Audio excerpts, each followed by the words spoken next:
हिंदी बहुत खूबसूरत भाषाओं में से एक है। हिंदी एक ऐसा विषय है जो हर किसी को अपना लेता है, अर्थात सरल के लिए बहुत सरल और कठिन के लिए बहुत कठिन। हिंदी को हर दिन एक नया रूप, एक नई पहचान देने वाले थे उसके साहित्यकार, उसके लेखक। उन्हीं में से एक महान छवि थी मुंशी प्रेमचंद की। वे एक ऐसी प्रतिभाशाली व्यक्तित्व के धनी थे जिसने हिंदी विषय की काया पलट दी। वे एक ऐसे लेखक थे जो समय के साथ बदलते गए और हिंदी साहित्य को आधुनिक रूप प्रदान किया। मुंशी प्रेमचंद ने सरल सहज हिंदी को ऐसा साहित्य प्रदान किया जिसे लोग कभी नहीं भूल सके। बड़ी कठिन परिस्थितियों का सामना करते हुए हिंदी जैसी खूबसूरत विषय में अपनी अमिट छाप छोड़ी। मुंशी प्रेमचंद हिंदी के लेखक ही नहीं बल्कि एक महान साहित्यकार, नाटककार, उपन्यासकार जैसी बहुमुखी प्रतिभा के धनी थे। 31 जुलाई 1880 को बनारस के एक छोटे से गांव लम्ही में, जहां मुंशी प्रेमचंद का जन्म हुआ था, प्रेमचंद जी एक छोटे और सामान्य परिवार से थे। उनके दादाजी गुरसहाय राय जो कि पटवारी थे और पिता अजायब राय जो कि पोस्ट मास्टर थे। बचपन से ही उनका जीवन बहुत ही संघर्षों से गुजरा था।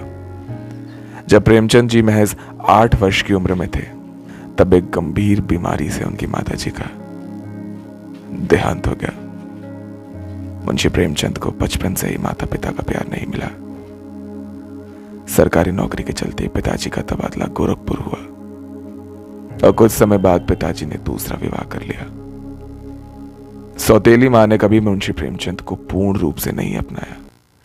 उनका बचपन से ही हिंदी की तरफ एक अलग ही लगाव था जिसके लिए उन्होंने स्वयं प्रयास करना प्रारंभ किया और छोटे छोटे उपन्यास से इसकी शुरुआत की। अपनी रुचि के अनुसार छोटे छोटे उपन्यास पढ़ा करते थे। पढ़ने की इसी रुचि के साथ उन्होंने एक पुस्तकों के थोक व्यापारी के यहां पर नौकरी करना शुरू करा, जिससे वो अपना पूरा दिन पुस्तक पढ़ने के अपने इस शौक को पूरा करते थे। प्रेमचंद जी बहुत ही सरल और सहज स्वभाव के दयालु व्यक्ति थे। कभी किसी से बिना बात बहस नहीं करते थे। दूसरे की मदद के लिए सदा तत्पर।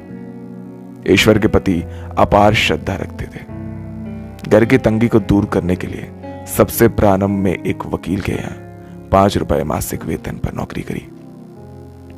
धीरे धीरे उन्होंने खुद को हर विषय में पारंगित किया। फायदा उन्हें आगे जाकर जरूर मिला, एक अच्छी नौकरी के रूप में और एक मिशनरी विद्यालय के प्रधानाचार्य के रूप में नियुक्त हुए।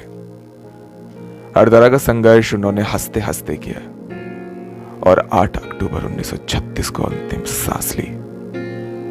मुंशी प्रेमचंद की प्रारंभिक शिक्षा 7 साल की उम्र से अपने ही गांव लम्ही के एक छोटे से मदरसे से शुरू हुई थी। मदरसे में रहे उन्होंने हिंदी के साथ उर्दू व थोड़ा बहुत अंग्रेजी भाषा का भी ज्ञान प्राप्त किया।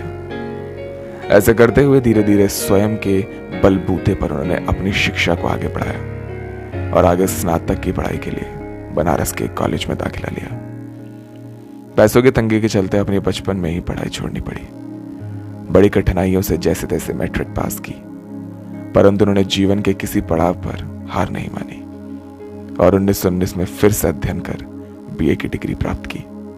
प्रेमचंद जी बचपन से ही किस्मत की लड़ाई से लड़ रहे थे। कभी परिवार का लाड प्यार और सुख ठीक से प्राप्त नहीं हुआ। पुराने रीति रिवाजों के चलते पिता के दबाव में आकर बहुत ही कम उम्र में, 15 वर्ष की उम्र में उन्होंने विवाह किया। प्रेमचंद जी का यह विवाह उनकी मर्जी के बिना, उनसे बिना पूछे एक ऐसी कन्या से हुआ जो कि स्वभाव से बहुत ही झगड़ालू प्रवृत्ति की थी और बदसूरत।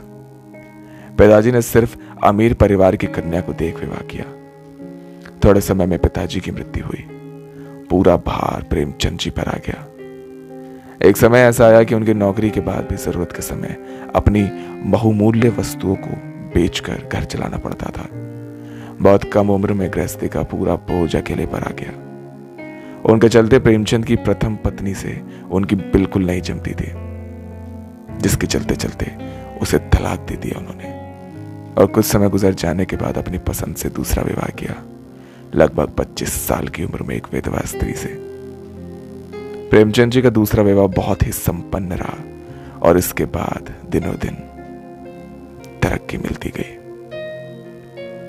मुंशी प्रेमचंद की कहानी सुनी आपने सिर्फ और सिर्फ हिंदुस्तान दर्पण पर, और ऐसे ही अन्य कहानियों को सुनने के लिए आप बने रहिए हमारे साथ।